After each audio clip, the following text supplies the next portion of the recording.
Como que foi trabalhar na MK? O que é a MK para quem não conhece? A MK é, sem dúvida, a empresa do mercado de música gospel mais tradicional. Talvez eles tenham aí 35 anos, eu não sei bem. Foi a primeira a ficar grande? Foi a primeira a jeito? ficar grande. Por quê também? Porque as donas, elas vieram do mercado de comércio. Elas vieram do mercado de comércio. A dona, ela era cantora e ela começou a criar um selo para atendê-la, né? Só que a mãe, que é a dona Ivelise de Oliveira, essa sim é uma referência de profissionalização do mercado, ela vem ela já tinha uma empresa, acho que na área de confecção, ela vem e monta a gravadora, pega uma artista que é a filha e explode e se tornou um verdadeiro império. Ela nasce para atender a filha. Começou como gravadora para atender a filha e mais alguns amigos ali, alguns cantores e tal. Se eu não me engano, a MK, antes de ser MK, se chamava Oficina do Amor. Era uma gravadora no centro do Rio de Janeiro, na Rio Branco. Ali, já focada focado no gospel. E aí entra uma outra, o K do MK, era de Kátia Kozlovski, que era uma sócia da Marina. E aí as duas se juntaram. Aí tempos depois, a Ivelise, que é a mãe, entrou no negócio e a coisa... E veio do comércio, veio com um olhar diferente também, veio com um olhar, exatamente. Não um olhar do artista, mas um olhar do comércio. E a coisa foi e se tornou efetivamente uma referência no Brasil de gravadora. E eu saio de uma editora de livros e eu vou para a MK. O que muda na visão do negócio para você? Mas eu vou muito louco, porque eu vou para a MK para montar uma editora. Ah, você vai com essa função. Eu fui com essa função. Só que eu cheguei lá meses depois, eu fiquei alguns anos lá, eu cheguei meses depois e eu falei assim, olha, o core business de vocês, cara, não tem nada a ver com editora. O negócio é música. Vamos investir em música. E eu, com a visão de marketing, eu passei a ser o primeiro gerente de marketing da história da MK. E ali a gente começou a fazer os lançamentos e tal. E aquilo ali, cara, aí você sabe como é que é a música, né? A música, ela tem um poder de deixar você assim, né, adrenalizado, né? E ali a música veio com tudo pra mim e nunca mais eu saí da música. É mais dinâmico que livro, É muito dinâmico, exatamente. O livro... E foi no auge dos discos, né? Eram discos de...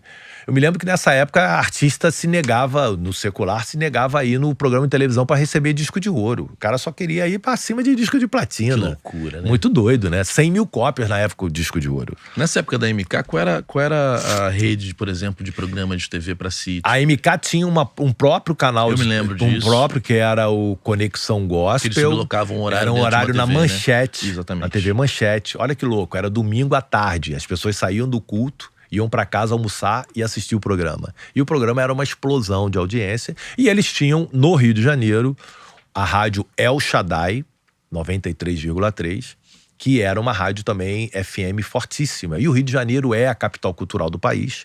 E a partir do Rio de Janeiro, os hábitos de consumo no Brasil inteiro, no tocante ao gospel, saíam do Rio de Janeiro. Então, o que se consumia em Recife era o que era lançado no Rio de Janeiro. Exceto São Paulo. São Paulo sempre foi tão autossuficiente que existiam artistas que eles eram fortes em São Paulo, mas eles não conseguiam romper a bolha de São Paulo. Isso até no gospel? Isso no gospel. Você tinha, por exemplo, Renascer Praise, você tinha a Voz da Verdade, você tinha a Soraya Moraes, que eram artistas de São Paulo, muito fortes em São Paulo. E você tinha o Rio de Janeiro, a MK, sendo essa bomba de explosão de artistas. Então, nessa época tinha a banda Catedral, tinha a Cassiane, tinha a Fernanda Brum, tinha... Catedral rompeu a bolha por quê?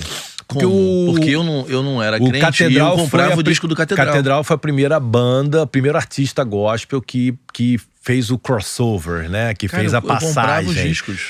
Porque eles eram muito à frente do tempo deles. Eles faziam músicas que não era Jesus, luz e cruz.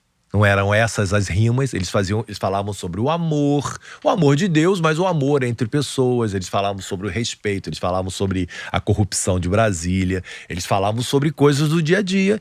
E era uma catarse pro crente jovem gospel que queria ouvir alguma coisa diferente, mas que talvez não pudesse ouvir um Legião Urbana, não poderia ouvir um Capital Inicial, não poderia ouvir um AC/DC da vida. Ele ouviu o quê? O que eu tenho de rock aí? Ah, rock eu tenho Catedral, eu tenho Oficina G3, eu tenho Resgate. Eu vou consumir esses caras. Só que a proposta artística do Catedral, ela era com letras muito diferenciadas. Eu adorava a Catedral. E aí a Warner percebeu o crescimento. E os caras vendiam, 300, 400 mil discos. Normalmente, uma gravadora mainstream falou, pô, peraí, eu quero esse cara aqui. Eles convidaram o Catedral para ir para lá. Tiraram da MK. Foi o primeiro, vamos lá, o primeiro cancelamento oficial gospel foi a banda Catedral, que eles sofreram na época. Rolou um cancelamento? Opa! E como rolou? E que foi anos e anos e anos de cancelados, e tiveram muitos problemas mesmo, e muito, cara, fake news direto, mas na época, não era época de rede social, então talvez demorasse um pouco mais para se criar o boato, mas se demorava muito mais ainda para se eliminar o boato, né? Entendi. Então tinha um boato, inclusive, de que eles tinham ido ao Jô Soares e negaram Jesus 3 vezes. Aí lembra a história de Pedro, né, que negou Jesus 3 vezes, né? E aí esse boato, ele foi, de que uau, Catedral foi no Jô Soares e tal. Anos depois eu contrato a banda Catedral, e eles eram meus amigos. E eu contrato a banda Catedral, e eu na reunião última de fechar... Cara, vocês foram mesmo ao Jô Soares? Eles falam, nunca fomos, mas eu quis me certificar. Na época eu mandei uma mensagem pro SEDOC da Globo, perguntando se eles tinham alguma imagem e tal. E aí, ufa, pra alívio, eles nunca foram. Que loucura isso. Só que isso, pô, eu me lembro do pastor que era o presidente da gravadora na época. Ele falou assim, a minha mãe viu.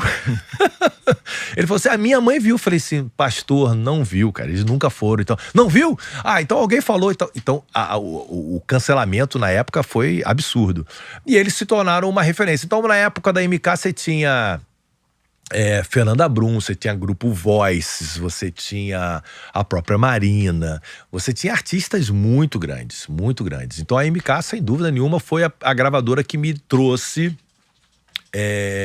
Kleber Lucas, primeiro disco do Kleber Lucas.